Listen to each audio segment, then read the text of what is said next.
Rilke, Cahiers de Malte, Lauritz Brieg, encore.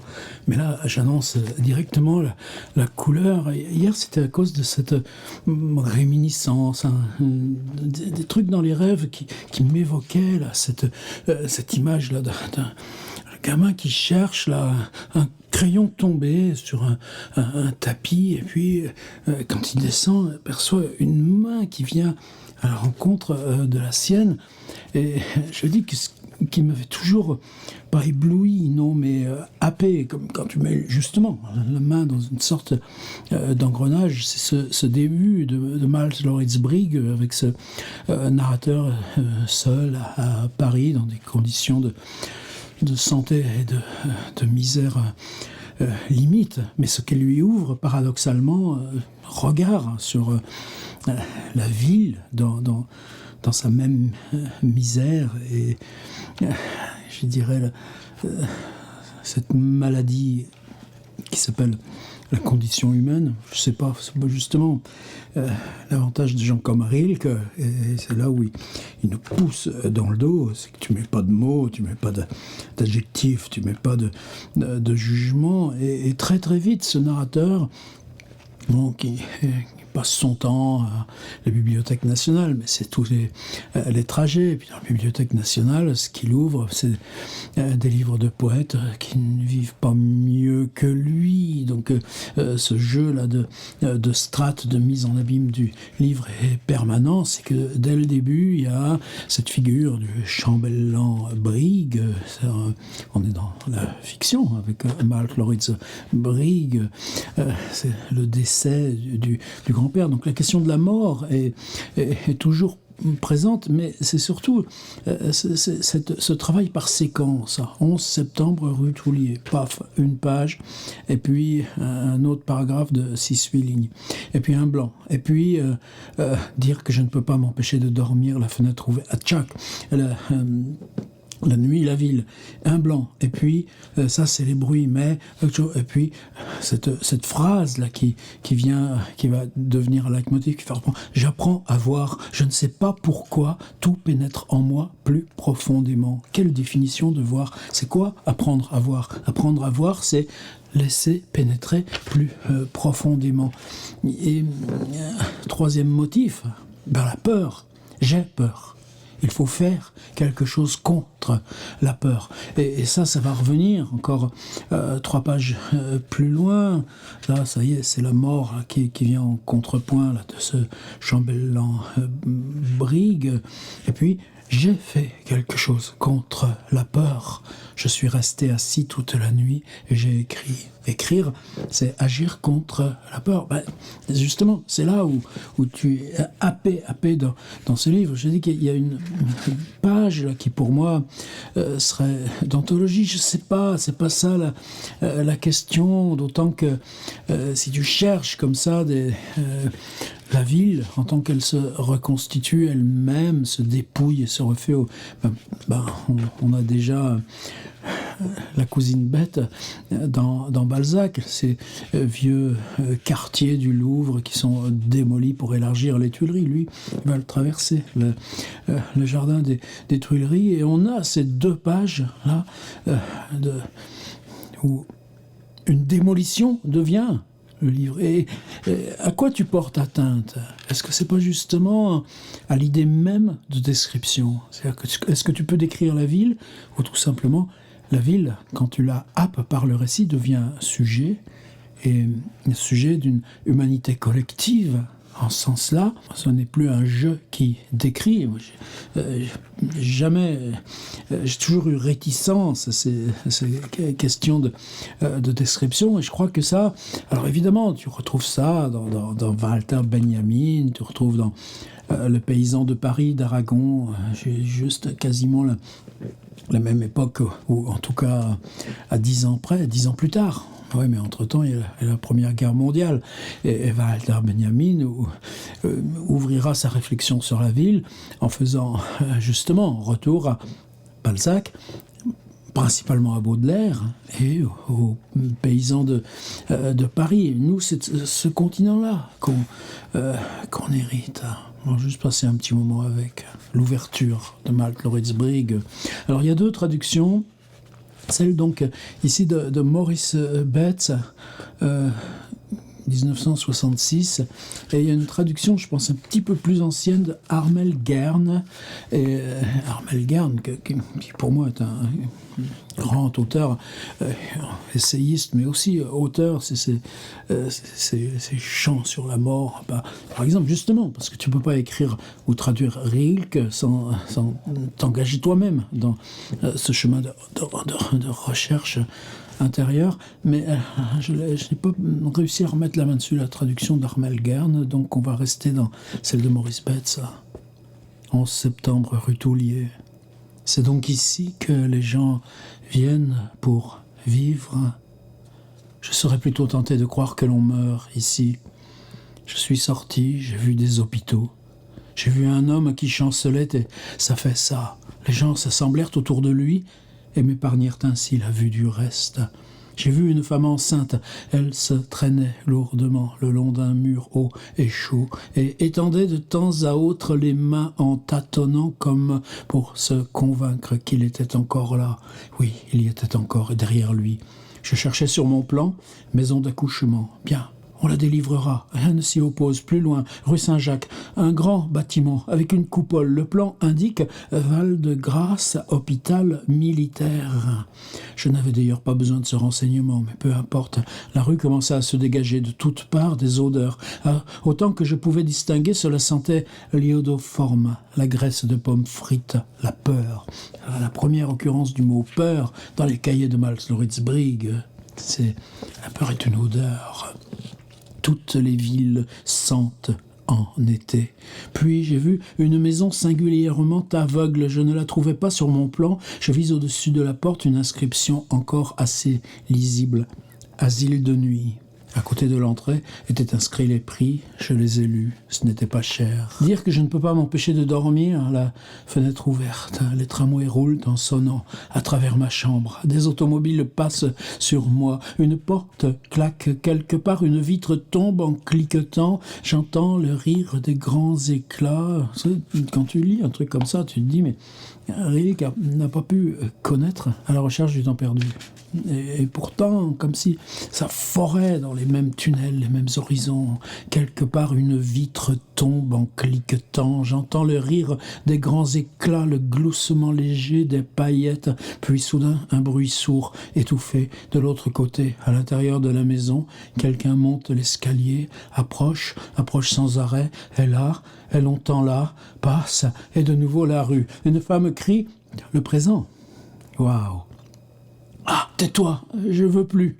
Le tramway électrique accourt, tout agité, passe par-dessus, par-delà tout. C'est presque une chanson de Bob Dylan. Quelqu'un appelle, des gens courent, se rattrapent, un chien aboie, quel soulagement, un chien. Vers le matin, il y a même un coq qui chante, c'est un délice infini, puis tout à coup, je m'endors. Cela, ce sont les bruits, mais il y a quelque chose ici qui est plus terrible, le silence. Je crois qu'au cours des grands incendies, il doit arriver ainsi, parfois, un instant de tension extrême. Les jets d'eau retombent, les pompiers ne montent plus à l'échelle, personne ne bouge, sans bruit, une corniche noire s'avance là-haut, et un grand mur derrière lequel le feu jaillit s'incline sans bruit. Tout le monde est immobile et attend, les épaules levées, le visage contracté sur les yeux, le terrible coup. Tel est ici le silence. J'apprends à voir. Je ne sais pas pourquoi. Tout pénètre en moi plus profondément et ne demeure pas où, jusqu'ici, cela prenait toujours fin. J'ai un intérieur que j'ignorais. Tout y va désormais. Je ne sais pas ce qui s'y passe. L'ai-je déjà dit, j'apprends à voir. Oui, je commence, cela va encore mal, mais je veux employer mon temps. Je songe, par exemple, que jamais encore je n'avais pris conscience du nombre de visages qu'il y a. Il y a beaucoup de gens, mais encore plus de visages, car chacun en a plusieurs. Voici des gens qui portent un visage pendant des années. Ils s'usent naturellement, se salissent, éclatent, se rident, s'élargissent comme des gants qu'on a portés en voyage. Ce sont des gens simples, économes, Ils n'en changent pas, ils ne le font même pas nettoyer. Il leur suffit, disent-ils, et qui leur prouvera le contraire? Sans doute, puisqu'ils ont plusieurs visages, peut-on se demander ce qu'ils font des autres? Ils les conservent, leurs enfants les porteront. Il arrive aussi que leurs chiens les mettent. Pourquoi pas? Un visage est un visage. D'autres gens changent de visage avec une rapidité inquiétante. Ils essayent l'un après l'autre et les usent. Il leur semble qu'ils doivent en avoir pour toujours, mais ils ont à peine atteint la quarantaine que voici déjà le dernier. Cette découverte comporte, bien entendu, son tragique. Ils ne sont pas habitués à ménager des visages. Le dernier est usé après 8 jours, troué par endroits, masse comme du papier, et puis peu à peu apparaît alors la doublure, le non-visage, et ils sortent avec lui. J'ai peur. Il faut faire quelque chose contre la peur quand elle vous tient. Ce serait trop terrible de tomber malade ici, et si quelqu'un s'avisait de me faire porter à l'Hôtel Dieu, j'y mourrais certainement. C'est un hôtel très agréable, très fréquenté. On peut à peine regarder la façade de Notre-Dame de Paris sans courir le danger de se faire écraser par l'une des nombreuses voitures qui traversent le parvis le plus vite possible pour pénétrer là-dedans. Petits omnibus qui sonnent sans discontinuer.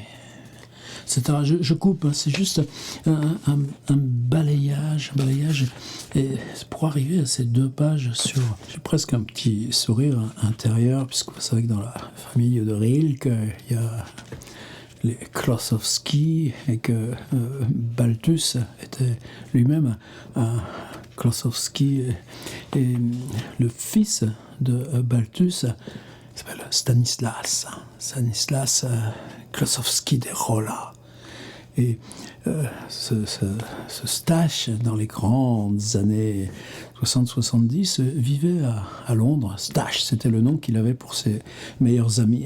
John Lennon, Brian Jones, donc des gens, et bien sûr aussi Keith Richards, des gens qui, eux, étaient à l'opposé de cette grande culture aristocratique ancrée dans la vieille Europe, et avait cet appétit aussi. C'est-à-dire, tu cherches en toi ce truc, le creusement du rock'n'roll, et oui, mais c'est ce que tu inventes en toi comme artiste.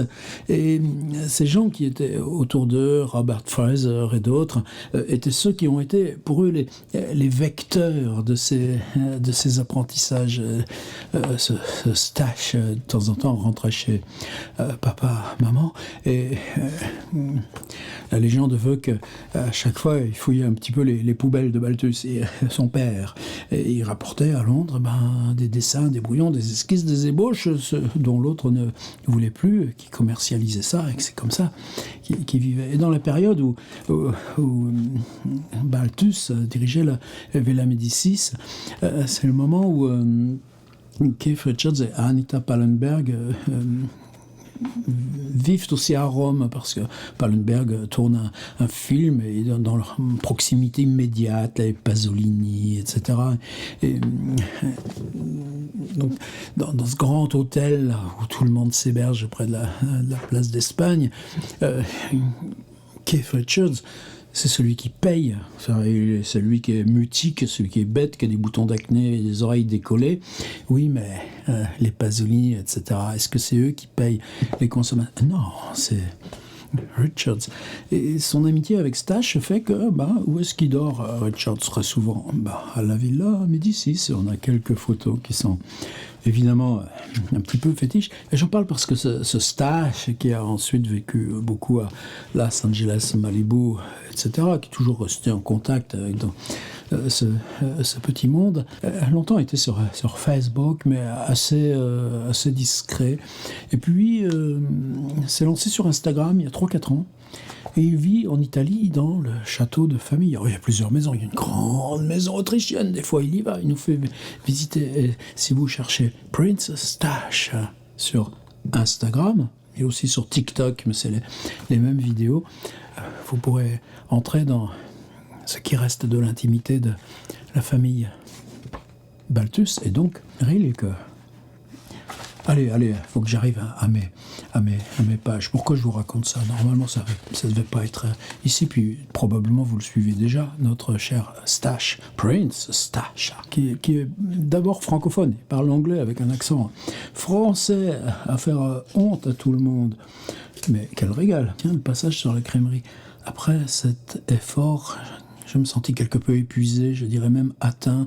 Aussi était-ce trop pour moi que lui encore dû m'attendre. Il attendait dans la petite crèmerie où je voulais manger 2 œufs sur le plat. J'avais faim, j'étais resté tout le jour sans manger, mais à présent non plus, je ne pouvais rien prendre. Mes œufs n'étaient pas prêts, que je me sentis de nouveau poussé dans les rues qui coulaient vers moi, empoissées de gens, car c'était le soir, de plus carnaval, et les gens qui avaient du temps à eux flottaient et se frottaient les uns aux autres, et leurs visages étaient pleins de la lumière des éventaires, et le rire suintait de leurs bouches comme de blessures purulentes. Ils riaient toujours plus, s'aggloméraient d'autant plus que plus impatiemment je tentais d'avancer. J'accrochais, je ne sais comment, le châle d'une femme que j'entraînais. Des gens m'arrêtèrent en riant. Je sentais que j'aurais dû rire, moi aussi, mais je ne le pouvais pas. Quelqu'un me jeta dans les yeux une poignée de confettis qui me brûlèrent comme un coup de fouet.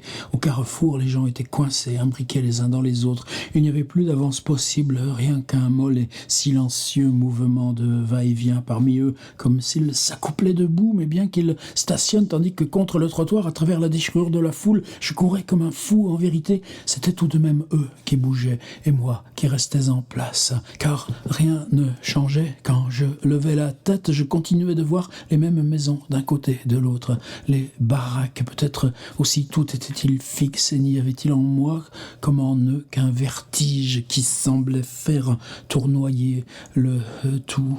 Mais je n'avais pas le temps d'y réfléchir, j'étais lourd de sueur et une douleur étourdissante circulait en moi, comme si mon sang charriait je ne sais de quoi de trop grand, qui, au passage, distendait mes veines, et je sentais en même temps que l'air était épuisé depuis longtemps et qu'il ne restait plus que des exhalaisons viciées dont mes poumons ne voulaient pas. Mais maintenant c'est fini, j'ai tout surmonté.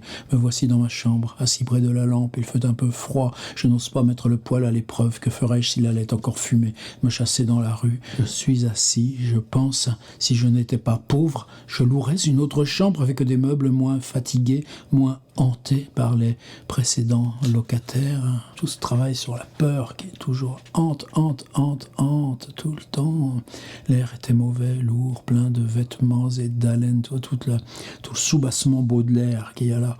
À un certain endroit, la fraîcheur forte et croissante de l'éther pénétrait par la fente d'une porte. Je commençais à aller et venir. Je songeais tout d'un coup que si l'on m'avait envoyé ici, parmi ces gens, à cette consultation publique surpeuplée, cela me confirmait en quelque sorte pour la première fois officiellement que je faisais partie de ces épaves. Le médecin l'avait-il lu sur ma figure? Pourtant, je lui avais rendu visite dans un costume assez convenable. Je lui avais même fait passer ma carte, et malgré cela, sans doute, l'avait-il appris quelque part. Toute cette séquence de consultation médicale, c'est extraordinaire. Mais si on le prend comme une performance, non, ça, c'est pas ça. Si on le prend comme la partie noire de Proust, par exemple la partie, vous savez, ce retour du narrateur à Paris en 1916, quand Paris est entièrement sans lumière, avec toute la traversée pédestre pour arriver à ce bordel de garçons. Là, on a quelque chose de fortement parent. Voilà ce que j'ai vu. Point vu. Point. Croira-t-on qu'il y ait de pareilles maisons? Non. L'on va dire encore que j'arrange, mais cette fois c'est la vérité. Rien d'escamoté.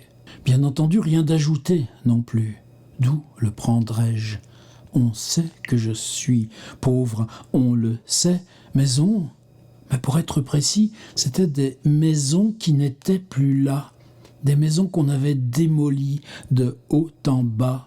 Ce qu'il y avait, c'était les autres maisons, celles qui s'étaient appuyées contre les premières, les maisons voisines. Apparemment, elles risquaient de s'écrouler depuis qu'on avait enlevé ce qui les étayait, car tout un échafaudage de longues poutres goudronnées était arc-bouté entre le sol encombré de gravats et la paroi dénudée.